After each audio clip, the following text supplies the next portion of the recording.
가 그의 장인 이드로에게로 돌아가서 그에게 이르되 내가 애굽에 있는 내 형제들에게로 돌아가서 그들이 아직 살아있는지 알아보려 하오니 나로 가게 하소서.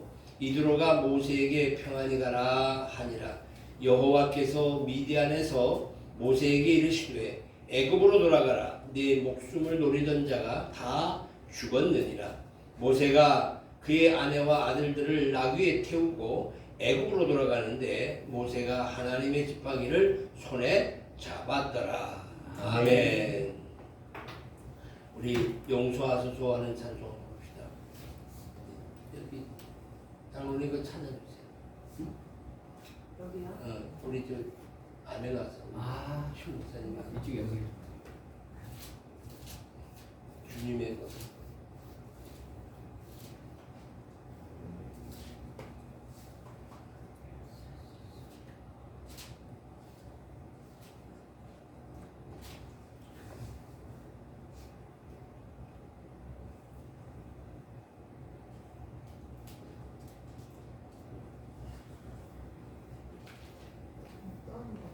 또 안 보여요. 주님의 것은 내 것이다.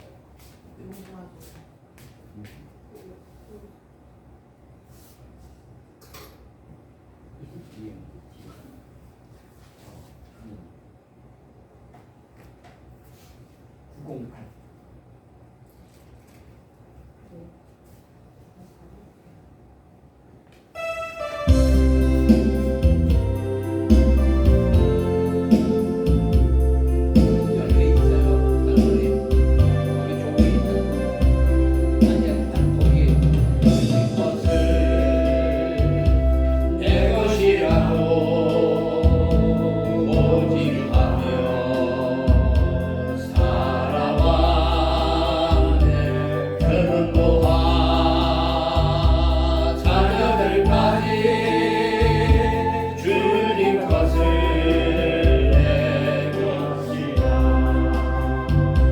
아버지여 저는 종을 용서하여 주옵소서. 맡긴 사명 맡긴 재물 주를 위해 드립니다. 전하리고 내 것이라고 주의 일을 멀리 했네. 주시니도 주님이시여 쓰시니도 주님이야. 아버지여 불충한 종을 용서하여 주옵소서. 세상 유혹 다 멀리하고 주의 일만 하렵니다. 주님 사랑 받기만 하고 감사할 줄 몰랐었네. 주님 말씀 듣기만 하고 실행하지 못했었네. 아버지여 연약한 종을 용서하여 주옵소서. 주의 명령 순종하면서 주를 위해 살렵니다.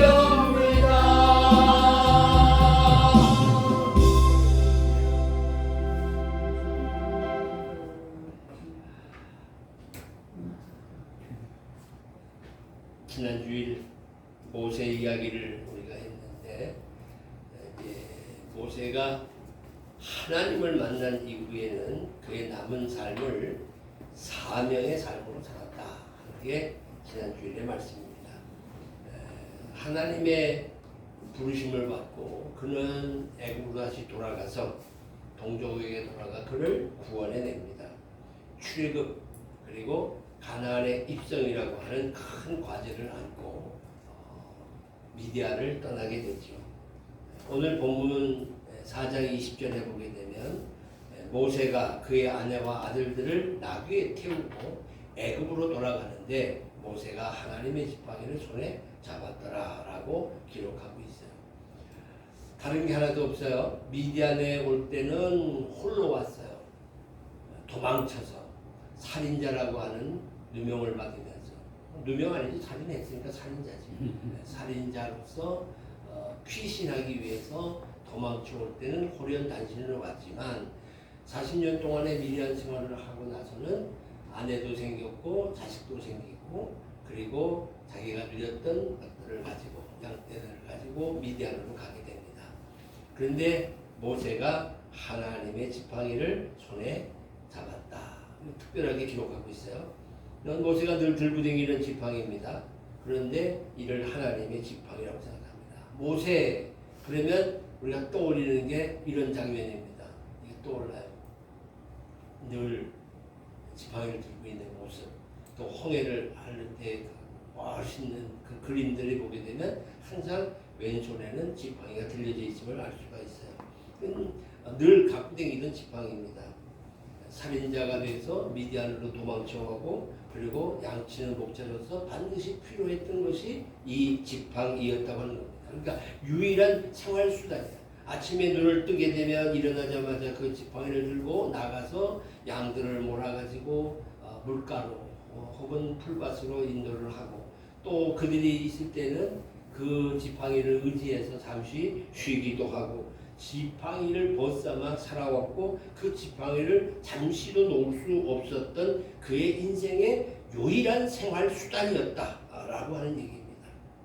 모세의 손에 들렸던 이 지팡이 언제나 이드로 장인어른 이드로에 의해 가지고 목자로서 양을 치는 과정에 없어서는 아니 될 귀한 것. 그래서 그의 지팡이를 의탁한 인생살이를 살았다는 얘기입니다. 모세의 손에서 떨어지지 않았던 이 지팡이, 양을 치는 필수적인 이 수단. 근데 이 지팡이가 결국은 모세를 막 쥐고 있었다. 얽매이고 있었다. 이드로의 집의 사유로서 양을 칠 수밖에 없는 존재로 전락하게 만든 것은 이 지팡이였다는 거죠. 결국 이 지팡이는 비참한 인생을 얘기하는 겁니다. 연약한 인간의 모습을 얘기하는 것이 이 지팡이의 의미라고 하는 겁니다. 그런데 이 지팡이를 오늘 본문은 뭐라고 표현했느냐? 하나님의 지팡이를 들었다. 그렇게 얘기를 해요. 하나님의 지팡이를 들었다. 모세의 지팡이가 어떻게 하나님의 지팡이가 되었느냐? 사실 우리는 그 내용을 잘 압니다. 이 지팡이에 대변신이 일어나요. 대변신 하나님의 지팡이라는 얘기예요. 하나님의 지팡이. 여기 출애굽기에 보게 되면 이런 말씀이 나와요. 지팡이를 들고 손을 바다 위로 내밀어 그것이 갈라지게 하라. 이스라엘 자손이 바다 가운데서 마른 땅으로 행하리라. 그 지팡이인데 하나님의 지팡이를 갖고 이스라엘 백성들을 인도할 때 홍해 앞에 가니까 하나님께서 그렇게 말씀하세요. 지팡이를 들고 손을 바다 위로 내밀어 그것이 갈라지게 하라. 지팡이가 능력이 있는 건 아니지만 하나님의 지팡이였기에 그 지팡이를 들고 바다를 향하여 손을 내미니까 바다가 갈라지는 놀라운 역사가 일어나는 겁니다. 양이나 치고 물가로 인도하고 혹시 짐승이 오면은 그놈과 싸우던 그 지팡이가 이런 놀라운 일을 벌립니다. 또 이런 일도 있어요. 출애굽기 17장 6절에 보게 되면 내가 호렙산에 있는 그 반석이 거기서 네 앞에 서리니 너는 그 반석을 치라. 뭐로 쳤겠어요? 지팡이로 쳤겠지. 반석을 치라는데 주먹으로 가서 칠 수는 없을 거 아니에요. 네 앞에 서라. 너는 그 반석을 치라. 그것에서 물이 나오니 백성이 마시리라. 물이 없었을 때 하나님께서는 그 지팡이로 반석을 치게 하니 반석에서 물이 나는 거예요. 하나님의 지팡이야. 하나님의 능력이 있기 때문에 지팡이의 대반전이 이렇게 일어나는 거예요. 또 이런 일도 있어요. 출애굽기 17장에 보니까 모세가 여호수아에게 이르되 우리를 위하여 사람들을 택하여 나가 아말렉과 싸우라. 아말렉과 싸움이 벌어졌는데 내가 하나님의 지팡이를 손에 잡고 산 꼭대기에 서리라. 하나님의 지팡이를 손에 짚고 산 꼭대기에 서리라. 우리는 그냥 이 생각할 때 늘 성경을 읽으면서 이 설교를 들을 때마다 아론과 훌이 양쪽에서 너무 힘들어가지고 모세가 팔을 들고 기도할 때에 양쪽에서 아론과 훌이 그 팔을 들어줬다 이랬는데 성경을 꼼꼼히 보니까 뭐라? 내가 하나님의 지팡이를 손에 잡고 산 꼭대기. 이게 참 놀라운 일이에요. 하나님의 지팡이, 사람의 지팡이가 아니라 모세의 지팡이가 아니라 하나님의 지팡이를 들었더니 이런 놀라운 일이 되었다는 얘기입니다.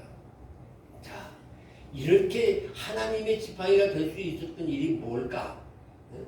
모세의 지팡이가 하나님의 지팡이가 어떻게 가능했을까? 양을 치던 그 지팡이 그대로였지만 하나님의 지팡이로 바뀌어졌을 때에 뭐 색이 바뀐 것도 아니고 재질이 바뀌어서 금으로 바뀐 것도 아니고 그거 그대로란 말이야. 이 나무 지팡이 그대로였는데 하나님의 지팡이가 될 수 있었다는 거예요. 여러분, 이 지금까지 우리가 지탱해 오고 내 삶을 주장했던 것이 이 나무 지팡이, 모세가 들었던 그 지팡이였다고 한다면 이제는 그 지팡이를 내려놓고 하나님을 의지하겠습니다 라고 하는 것이 하나님의 지팡이라는 거예요. 의미가 그렇게 달라지는 거예요. 다시 말하면 우리가 지금까지 들고 있었던 돈의 지팡이 그거 내려놓으라. 우리가 그렇게 의지했던 지식의 지팡이, 권력의 지팡이, 재능의 지팡이, 자존심의 지팡이 이런 거 내려놓으라는 거예요. 이 지팡이들이 어떻게 바뀌어야 되느냐? 하나님의 지팡이로 바뀌어야 돼요. 여러분이 갖고 있는 그 지팡이가 하나님의 지팡이가 되기를 주의 이름으로 축원합니다. 이거 바꿔야 돼요. 어떻게 이 일이 가능할까? 보세요. 출애굽기 3장 3절에 보니까 어떤 일이 벌어졌느냐? 하루는 모세가 양을 데리고 양을 치러 가는데 저 멀리 보이는 호렙산, 하나님의 산이라고 불려지는 그 호렙산에 놀라운 광경이 벌어진 거예요. 떨기나무가 있는데 타지를 않아요. 어이야, 신기한 일인데 이 그림으로 이렇게 이 그림을 보여드릴까 말까 하다가 이런 그림이 있어서 그냥 보여드리는데 이걸 보여주고 나면 이제 나중에 불꽃 그러면 이 그림밖에 생각이 안 나는 거예요. 여러분들이 지금 그 나름대로 머릿속에서 나무에 불이 이렇게 붙고 모세가 이렇게 있구나. 그 상상을 이 그림 한 장이 싹 없애버려서 좀 미안하기는 한데 어쨌든 이런 그림이 있어. 그래가지고 불꽃이 떨기나무에 불이 붙어 있는데 타지 않는 그 희한한 일. 내가 이 큰 광경을 보리라 하고 떨기나무가 어째서 타지 않느냐 이런 생각을 한 겁니다. 바로 이때 하나님께서는 모세를 부르시는 겁니다. 떨기나무 불꽃 가운데서 모세를 부르는 거예요. 가만히 생각해 보면요, 40년 동안 사실은 애굽에서의 40년 생활을 하고 끝판에 살인하지 않습니까? 애굽의 사람과 이스라엘 사람이 서로 다툴 때에 나는 이스라엘 백성, 유대 백성이야. 그러니까 저 애굽 사람이 내 종족을 저렇게 어렵게 만들어 가만둘 수가 없어 하고 쳐 죽였단 말이에요. 그는 의분이 있었고 그의 마음속에는 그래도 머릿속에 어떤 생각을 했느냐, 나는 유대 민족이야 하는 생각은 갖고 있었단 말이에요. 애굽에서 공주의 자식으로서 모든 애굽의 문물을 다 누릴 수 있는 그런 자리에 있음에도 불구하고 마음속에는 그 부분이 있었어. 근데 그것이 직접적으로 하나님과의 관계는 아니었지 않느냐. 또 그가 미디안이라고 하는 광야에 나와 있음에도 불구하고 그는 하나님 앞에 기도했다. 성경에 보니까 미디안 광야에서 하나님을 찾았다든가 하나님 앞에 기도했다든가 하나님의 이거는 기록이 별로 없어요. 그런데 아마 머릿속에 하나님 정말 계신다면 이럴 수가 있었을까? 하나님 글쎄 이런 의심도 해가면서 하나님의 생각을 하다가 이런 생각까지 할 겁니다. 하나님이 나를 버리셨나? 이렇게 까맣게 잊고 계셨나? 이런 생각을 모세가 40년 동안에 소위 말해서 양을 치면서 했지 않았겠느냐. 근데 하나님은 결코 모세를 잊지 않으셨단 말이에요. 그렇기 때문에 불꽃 가운데 나타나셔서 떨기나무 불꽃 가운데 나타나셔서 모세를 부르시고 모세에게 사명을 주시는 거예요. 그러니까 지금까지 모세가 살아가는 모든 과정 속에서 이제는 다 끝나서 아무것도 할 수 없구나 라고 할 때에 하나님께서 그를 부르신 거예요. 이해되세요? 아마 40년 한때에 미디안에 와가지고는 1년 지나고 나면 내가 다시 돌아갈 거야. 내가 좀 준비를 하게 되면 애굽에 돌아가서 이런 걸 다 정리할 거야. 뭐 이런 생각도 하지 않았겠어요? 그러다가 한 10년쯤 지났어. 조금 포기가 될 때 그랬지. 그 다음에 또 20년 지났어. 나이가 60이 됐어. 70이 됐어. 70이 되고 보니까 이런 시까지 기록하잖아요. 사람의 연수가 70이면 강건하면 80인데 이제 끝이라는 거야. 그래도 다시 돌아가서 내가 예전에 그 모든 것을 누려야 되겠다고 하는 생각을 하면서도 아마 미디안 광야에서의 일을 했을 거라고요. 아내를 그리고 자식들을 데리고 그 일을 했을 거라고. 양을 쳤을 거라고. 그런데 80이 돼서 넘어가니까 이제 나 틀렸구나. 이제 뭐 그냥 여기서 이러고 살다가 가는구나 라고 생각할 때에 하나님께서 그에게 나타나서 이렇게 놀라운 일을 허락하시는 겁니다. 그러니까 모세가 알지 못하는 사이에 하나님은 계획하셨고 그리고 하나님께서는 그 뜻을 모세에게 알리기를 감추고 계셨다고 하는 얘기입니다. 여기서 하나님은 결코 우리를 버리는 법도 없고 잊으시는 분도 아니라는 거예요. 이사야 49장 14절과 15절입니다. 오직 시온이 이르기를 여호와께서 나를 버리시며 주께서 나를 잊으셨지 않나 라고 하였거니와 여인이 어찌 그 젖먹는 자식을 잊겠으며 자기 태선한 아들을 긍휼히 여기지 않겠느냐. 절대 자기 뱃속에서 나온 아이를 잊지 않는 여인처럼 하나님은 잊지 않으시는 거예요. 혹 그들이 잊었다 할지라도 그들은 혹시 잊을지라도 나는 너를 잊지 않겠다. 할렐루야. 잊지 않으시는 하나님. 잊지 않으시는 하나님. 이 얘기만 들어도 기분 좋지 않아요? 내가 아무리 힘들고 어렵고 내가 못된 짓을 해도 나를 잊지 않으시는 하나님. 나를 결코 버리시지 않는 하나님. 이런 찬송 있잖아요. 한번 부르십시다. 불러요. 불러요. 해놨어. 그건 다 해놨어.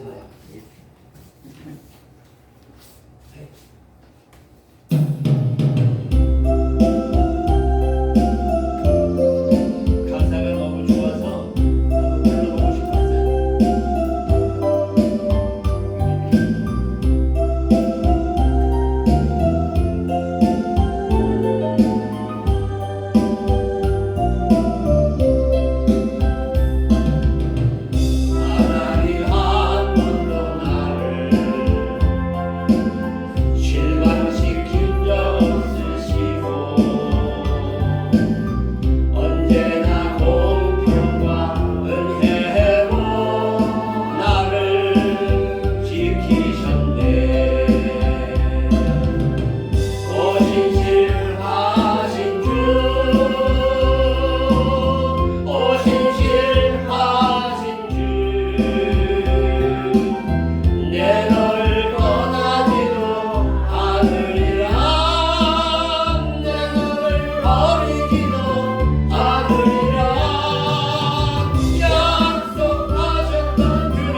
내 너를 버리지도 않으리라.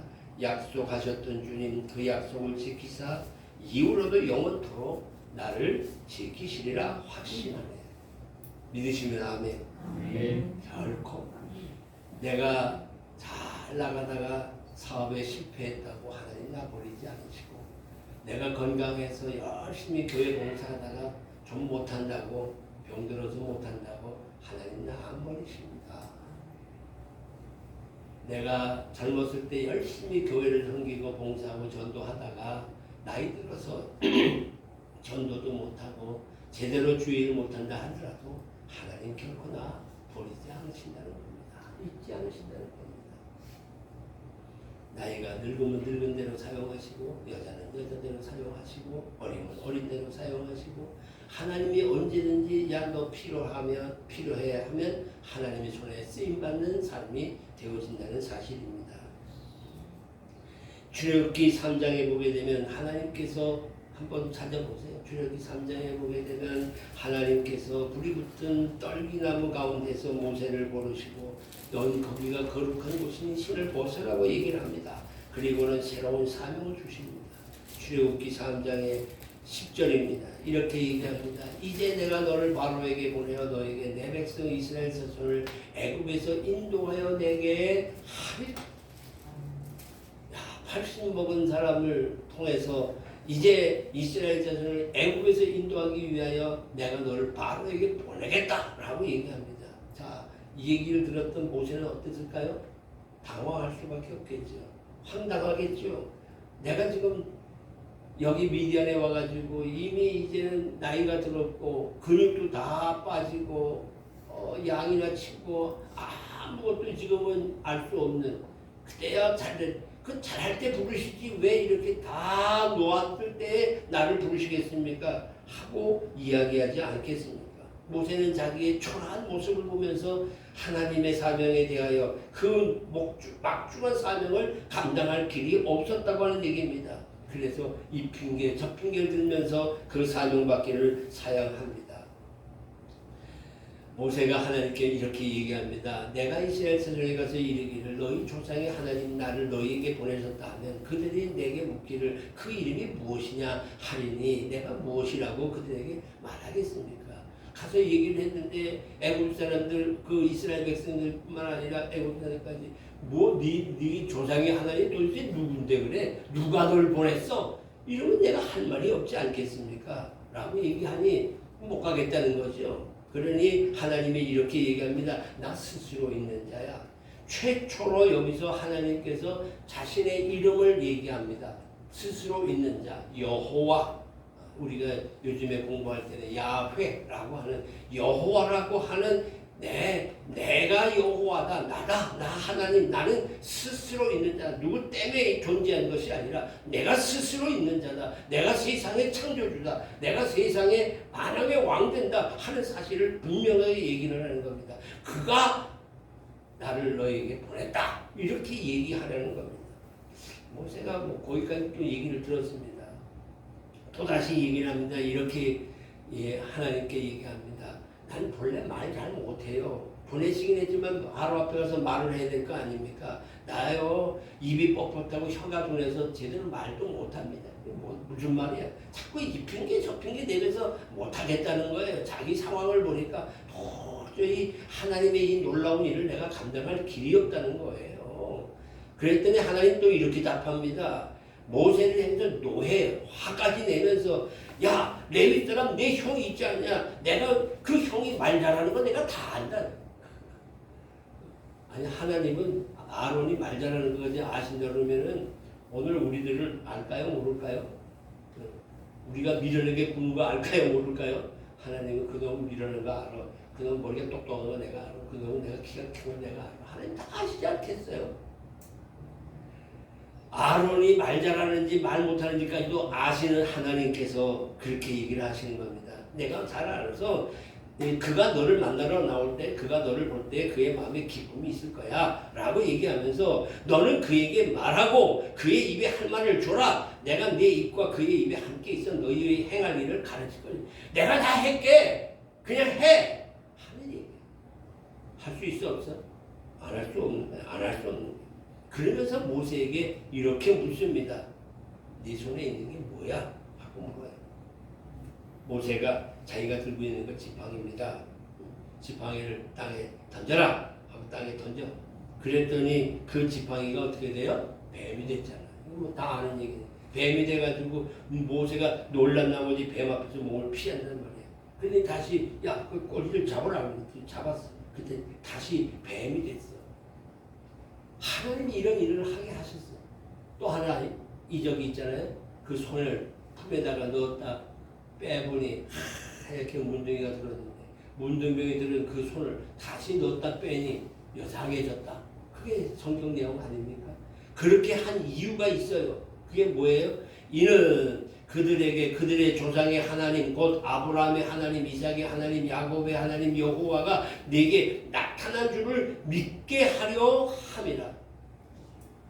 누가 널 보냈어? 우리 조상의 하나님이 날 보내서 너희들 데리고 가나안으로 가라는 거에 내 명령이야 하고 와가지고 그들에게 얘기할 때 콧방귀 칠 때에 이런 이적을 보이라는 거예요. 이런 기적을 보이라는 거예요.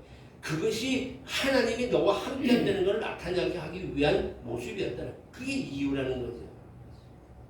예, 모세의 지팡이가 바로 그런 거예요. 아까도 얘기했지만 재질이 바뀐 게 아니지만 그 지팡이가 하나님의 지팡이가 되었다는 겁니다. 하나님이 모세와 함께 하겠다고 하는 것이 그 지팡이를 통해서 나타났다는 거죠. 그러니까 지팡이가 뱀이 되는 순간, 그리고 다시 뱀이 지팡이가 되고 자기 손이 하얗게 문둥병이 들었다 다시 문둥병에서 나음을 받는 그 과정 속에서 자기가 지금까지 생각했던 모든 것을 다 내려놓을 수밖에 없었던 모세였다는 얘기입니다. 자기 생애를 다 포기했다는 거예요. 모세는 말씀에 의해서 이제 새롭게 되는 인생으로 화해졌다고 하는 얘기입니다. 모세의 지팡이가 하나님의 지팡이가 되었다는 거예요. 결혼할 때 반지 이렇게 끼잖아요. 결혼할 때 주는 그 반지 어디 있었어요? 진열장에 있던 반지. 진열장에 있는 반지지만 그 반지를 사서 상대방이 껴주는 순간에 그 반지는 뭐가 돼요? 징표가 되잖아요. 약속의 반지가 되잖아요. 그 반지하고 진열장에 있는 반지는 다른 거야. 똑같은 반지지만 다르단 말이에요. 의미가 다르단 말이에요. 마찬가지예요. 여기 하나님의 지팡이가 된다는 말은 전능자 하나님이 함께 해주겠다는 거고, 약속의 징표에 지표가 있다는 것은 하나님의 약속을 기억하고 임재를 확신하는 거예요. 이게 있는 한 하나님이 나와 함께 하는구나 하는 게 대한 확신을 갖게 되었다는 겁니다. 우리가 부족하지만 하나님의 손에 붙들리게 되면 하나님의 역사의 위대함에 경험할 수 있게 된다는 겁니다. 예전에 한두 번 제가 예화를 들었던 것 같아요. 니콜로 파가니니라고 하는 사람, 최고의 연주자, 바이올린 연주자. 근데 그 연주자가 사람들 앞에서 연주를 하다가 그만 줄 하나가 툭 하고 끊어졌어. 몹시 당황했겠죠. 그럼에도 불구하고 이 파가니니는 끊어진 이 바이올린 줄을 가지고 다시 연주를 합니다. 연주를 하다가 또 하나가 툭 끊어져. 또 하나가 툭 끊어져. 결국은 마침내 한 가닥 뺏기는 남지 않았는데 그 한 가닥 가지고도 멋들어진 연주를 맞춰서 모든 사람들도 박수를 받았다고 하는 실화적인 얘기가 있습니다.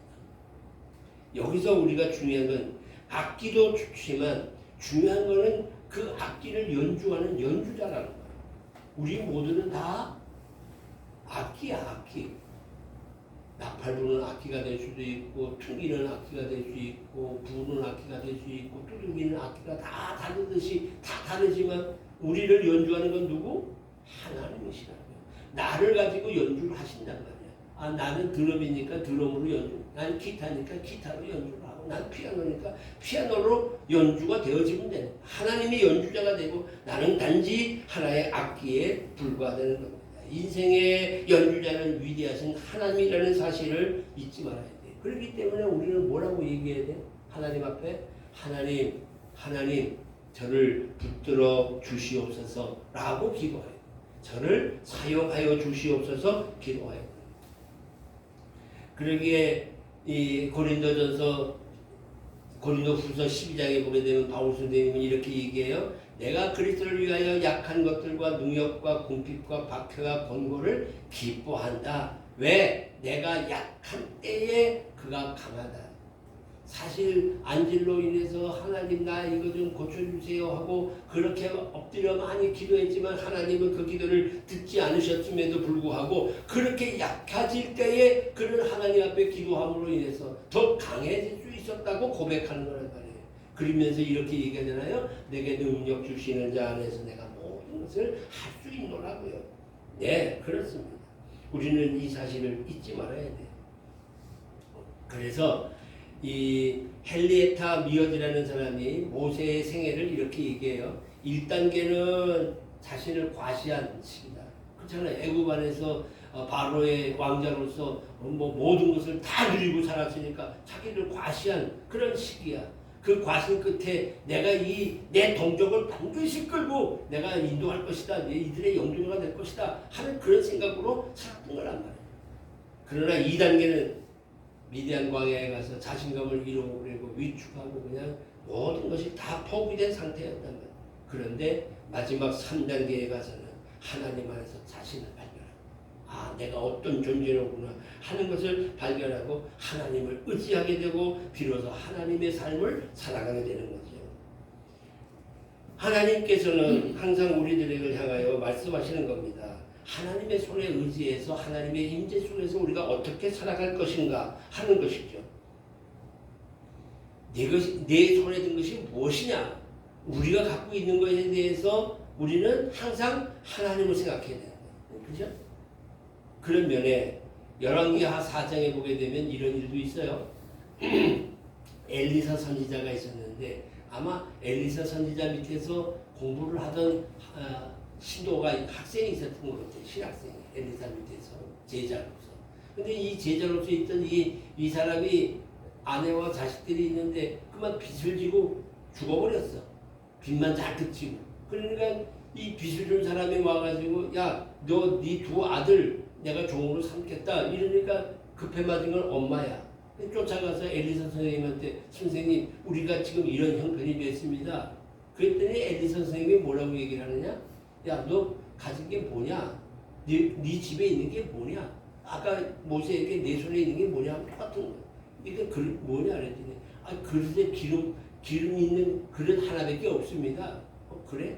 그러면 동네를 나가서 다 그릇들을 빌려와라. 있는 데를 빌려와라.